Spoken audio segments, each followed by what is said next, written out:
From teachers to community leaders, from a nurse, an artist, to small business owners, be inspired all over again.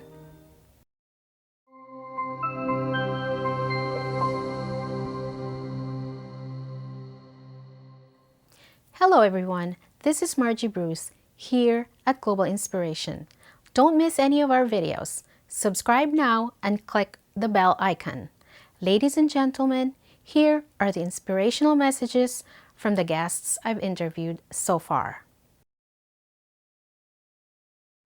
What is inspiring to me is that what I do for my children, and that's just my children, but the legacy that I can help nurture for them, my grandchildren, and the people all around me, that's what matters. My existence here is that I gave birth to my children and that I'm hoping to have a legacy. The people that I have been with and who have helped me along the way are people who have come and gone, and they're there for a reason, for that moment. And whatever you take away from them is what matters, because in hindsight, they were there for you. You may not know it at that time, but when you reflect on that, look, for my example, my friend Ron Lucio Salazar from Chicago. He was there as my friend for 6-7 years, but he passed.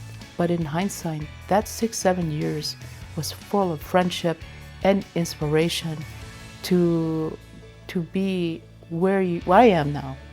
And so that is what I would tell people. Don't take anyone for granted, not even a little bird, a little butterfly, or even the air that we breathe. Because if it's gray, you don't know that it's the smoke from California and not just gray because of the clouds. So everything matters. I would say if you want something, if you dream about something that you really want to do, just keep doing it, make a plan and make sure you have to do it. Everything you start, you gotta, finish it. That's all.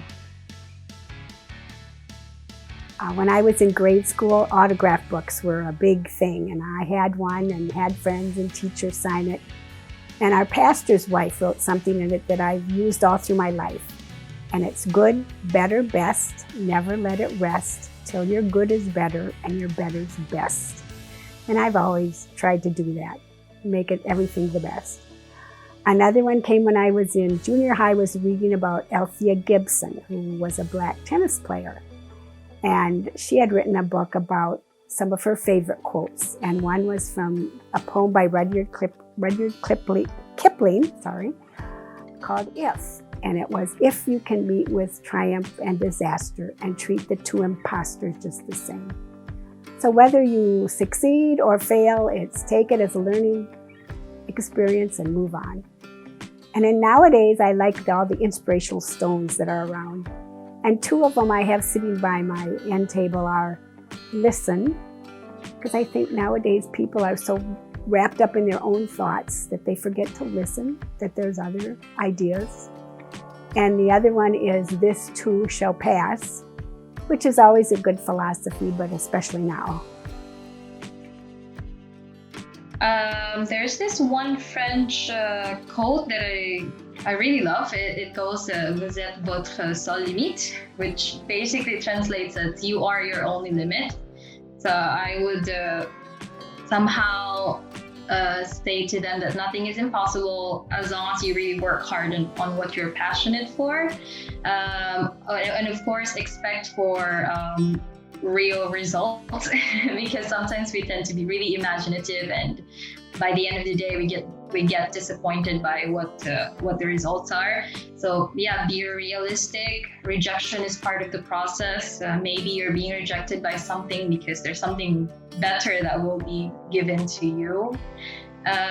Be patient, of course, because everything takes time. Timing is everything. So yeah, I think that's what I will say to the younger people. Growing up in the Philippines in a poor family, who are unable to afford everything that we have here in the United States. I want you guys to keep dreaming and work on the dreams and the goals. Motivate yourself. Find something that will help you reach that goal. And never stop. Never quit. Just keep going. Challenges are always part of our life. And I know growing up with a lot of issues that we are dealing with and problems, we have this personality that we can survive whatever comes. I am sure that you can also do it. If I can do it, I'm pretty sure that you can. So I encourage you to continue dreaming and reach the goal. I think it's more like dedication and passion because I know plenty of people can go far without having a formal art education. A lot of what I learned in school was more like the technicalities, like not necessarily how to do it. It was more what I learned, maybe it's because I came into the third year, was more of like the formatting or the composition of a piece rather than how to do something. So how I'm doing things is still very much how I did it, or like an evolution of how I did things. But I think it's more of the passion and like dedication you have to the craft to make it worthwhile. More like the dedication and passion. I think that's more important because you can get a long way if you're putting yourself out there, even if you don't have an actual formal education in it. Especially with art, there's so many people and there's so many platforms now that people can put themselves out there and be seen. Definitely. And, I thought about this question a lot because I knew I didn't want to say, check out Out, because that isn't what we're about. What we're about is spreading a message. And so if I could say anything to the viewers, it's to take a look in the mirror today and think about a time where you felt as if you didn't fit in, or if you felt someone made you feel as if you weren't in a place to accept your own differences, and tell yourself, it is okay because I am different and that is beautiful. You have no reason to get down on yourself, and you have no reason to feel as if you are not one of a kind. You have no reason to feel that way. And so I would want the viewers to know that they are special, they are loved, they are beautiful inside and out. And, I love everybody with all of my heart. And so whoever's watching this, I love you too. So I would definitely want to go ahead and spread that message and just let them know that they are beautiful, and they are beautiful because of that difference. Oh, it's a hard life, when you come to think of it. But again, having a mindset that is full of hope, and having a mindset that we are in this together. Keep the faith, and keep your hopes high, and be resilient, and having that growth mindset. Problems are opportunities for growth, right? And so I call this also a growing pain, because all of us share common experience to hurdle the challenges of effect of the pandemic. But when you see it from a different perspective, because we walk by faith and not by sight, and we have hope. When you keep your hopes high, it's not just a wishful thinking, but truly, because God is in control and He knows the struggle that we all go through, and He promised His grace is sufficient, to meet our needs. And number one that I would like also as an educator, we've been learning the history of African American heritage, for the month of February.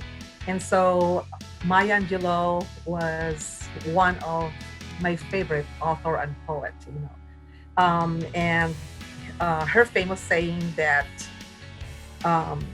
When you do something to do better, continue and keep it on. So it is achieving excellence in the process, regardless of trials, difficulties that we encounter, because all we can do is continue moving on, right? And have the grit, the resilience. I can talk so much more about that, but yes, always remember you are not alone. We are in this together, and together, our strength can be a positive motivation to encourage and to build each other up. One that we say constantly, me and Matt, especially in days where it's like 14 hours, we still got 3 hours left of work. It's only us two in the kitchen at this point, and we're just like drained and don't have anything left. We tell ourselves to keep pedaling, and it literally is the metaphor of pedaling on the bike. Like, we joke and I'm like, well, my bike has square tires and it's not going anywhere and it hurts at this point. I don't want to pedal, but you do have to keep placing one foot in front of the other. And it is extremely important to do. That doesn't mean that you don't pause and take time to rest and recover, or you don't question the direction you're going, or if you could be going somewhere better efficiently. That is all part of it, but you do have to keep putting one foot in front of the other. I would say do respect. Do respect as a virtue. And when we do respect as a virtue, we recognize that the basic human dignity of others exists even though we have different views and opinions. Respect all human or living creatures, whether they are humans or animals, whether they're members of LGBTQ, whether different skin colors, different races, different financial status, whether they're poor or rich. And we have to remember that we have to respect people with different religion and political beliefs. That is respect. Second, I would say is about adapting change. There's so many things that you plan your life to be. I did not plan to be in America, but here I am in America. I did not plan to do a lot of community services, but here I am. All my time is about community service. I have a full-time job. Even though it doesn't work the way you plan it to be, adapt change and accept it and go with it. Thank you all for watching. I hope our guests have inspired you all over again. If you want to watch a particular guest's interview, just go to our channel and search our videos for that guest. If you would like us to feature someone you know, let us know in the comments below. This is Margie Bruce, here at Global Inspiration, where you need to be seen, you need to be heard, and be an inspiration to the world.